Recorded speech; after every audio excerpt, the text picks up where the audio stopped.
Hi, this is Shubhankar Chakraborty from American Academy of Financial Management. So today's query is, what are the strengths and limitations of using internal rate of return as a measure of investment performance?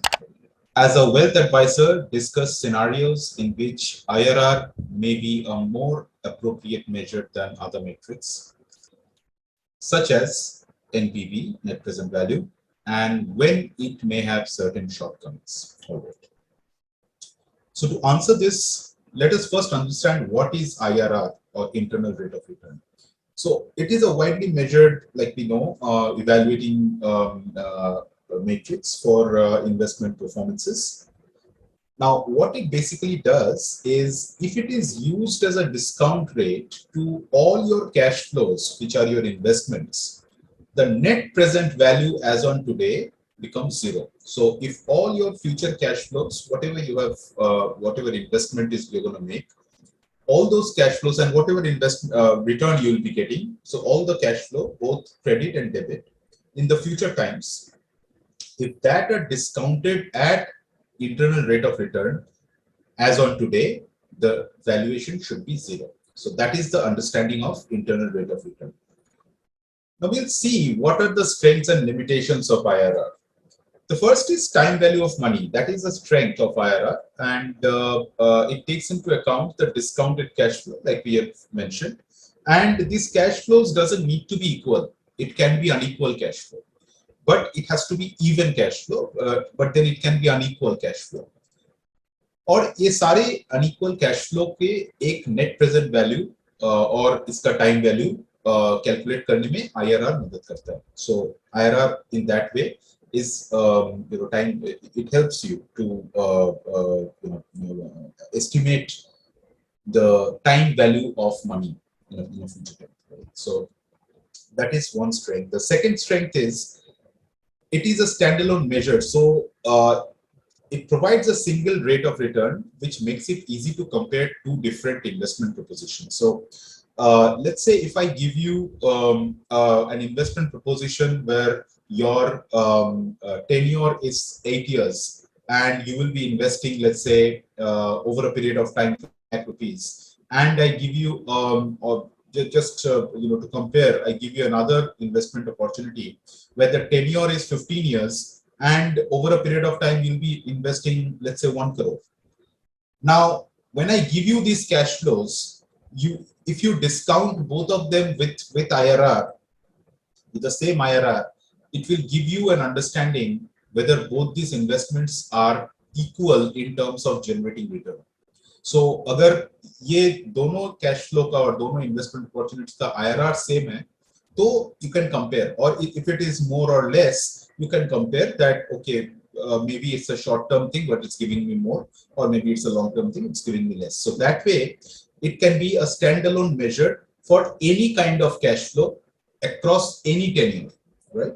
So that way it is another, and it gives you an intuitive interpretation. So it as a percentage of return, it makes it easy for you to comprehend whether an investment return from one particular investment proposition is better or worse compared to another. So that is what the strength of IRR is. However, its limitation is when there are unconventional cash flows. So if you let's say have not just uneven cash flow, your cash flow can be unequal and the same time uneven also. So there will be multiple IRRs in that way. So we sometimes call it extended IRR. So you need to calculate extended IRR for that process, and you will not be able to estimate the return on IRR. So for an example, if I take an example of some cash flows where your investments are happening not yearly, your investments are happening sometime yearly, sometime quarterly, sometime monthly, and sometime in between the periods. So if that is the kind of cash flow that you are having in a investment proposition, then that cannot be measured by IRR, because each of these cash flows needs to be discounted, and that makes it very, very complicated. So that is a limitation of IRR. For that, we need extended IRR. That is one limitation. The second limitation is it assumes that, when there is a return of money coming in, it assumes that that particular cash flow can be reinvested at the same IRR for the future time. So let's say in an investment proposition, you are getting a cash flow of 2 lakh rupees sometime in between the tenure, and that money is coming back to you. But IRR calculation estimates that when you are getting that money back, आप उसको फिर से वही IRR पे reinvest कर रहे हो, जो practically possible नहीं होता है या फिर बहुत difficult होता है. So that is an assumption of IRR, which makes it, which is a limitation, because that doesn't give the actual picture. Because the money that I'm going to get today, it is not certain that I'll be reinvesting that money at the same IRR, which this entire proposition will be, getting for me over a period of time. So that is the other limitation. And the third limitation of IRR is it doesn't take into account the magnitude of investment. So let's say a large scale investment, which involves few thousand crores, can give you a very small IRR, and a few lakhs of investment for a short tenure can give you a very high IRR.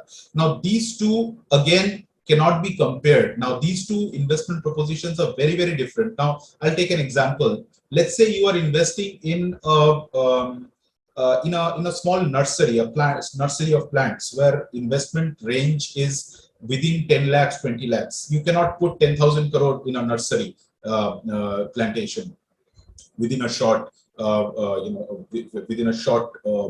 area or geographical location. You cannot put thousands and thousands of crores in a nursery plantation, but you can put 10 lakh rupees, and that can give you an IRR of, let's say, 30%. But you can invest 10,000 crore maybe in a road construction, which is infrastructure, and that IRR might be around 14-15%. Now now based on this IRR, which is 30% and 14-15%, you cannot really compare these two investments.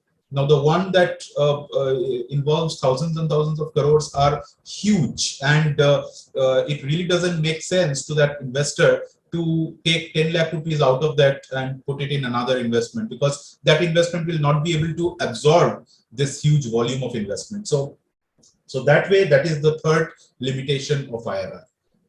So that is how, the scenarios where IRR cannot be the ultimate measure. So there are times when you need to consider NPV, and based on that, you have to compare these two investment propositions. All right. Thank you so much for listening to this. I hope I have answered the question. Thank you.